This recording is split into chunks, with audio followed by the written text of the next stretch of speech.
अस्सलाम वालेकुम दोस्तों, उम्मीद है आप सभी लोग खैरियत होंगे। बात करेंगे कुछ खुशखबरियों के मतलब। आज 2 जून 2021 बुध का दिन है। ओमान सुन्नी कमेटी ने मसाजिद 100% ओपन करने की इजाज़त दे दी है। तमाम नमाजियों को जो है मसाजिद में जाके 100% कैपेसिटी के साथ नमाज़ अदा करने की इजाज़त है। बच्चे भी जो हैं वो भी जा सकते हैं, जबकि बच्चों का जो मॉल्स के अंदर जाना है वो भी अलाउ कर दिया गया है। तमाम उम्र के बच्चे जो हैं वो मॉल्स में जा सकते हैं।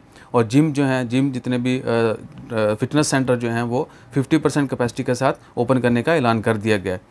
बाकी इसके अलावा जो है फ्राइडे प्रेयर्स जो है, जुम्मा की नमाज़ की अभी तक इजाज़त नहीं दी गई। सिर्फ 5 नमाज़ों के लिए मसाजिद यहाँ ओपन रहेंगी और 100% कैपेसिटी के साथ आप जाके नमाज़ अदा कर सकेंगे।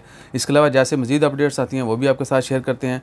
Provide that the attendance rate not okay जी। तो इंशाअल्लाह ताला खैर अपना ख्याल रखिएगा। जैसे मज़ीद अपडेट्स आती हैं वो भी आपके साथ शेयर करते हैं। और दूसरी खबर ये है कि जितने भी कन्वेंशन हॉल हैं, कम्युनिटी हॉल्स हैं, वहाँ पर भी 300 लोगों को एक दफ़ा में इकट्ठे होने की इजाज़त है। इससे ज़्यादा लोगों को इजाज़त नहीं दी गई। सो इंशाअल्लाह खैर जैसे मज़ीद अपडेट्स आती हैं वो भी आपके साथ शेयर करते हैं। अपना ख्याल रखिए, दुआ में याद रखिए। जज़ाकल्लाह, अल्लाह हाफ़िज़।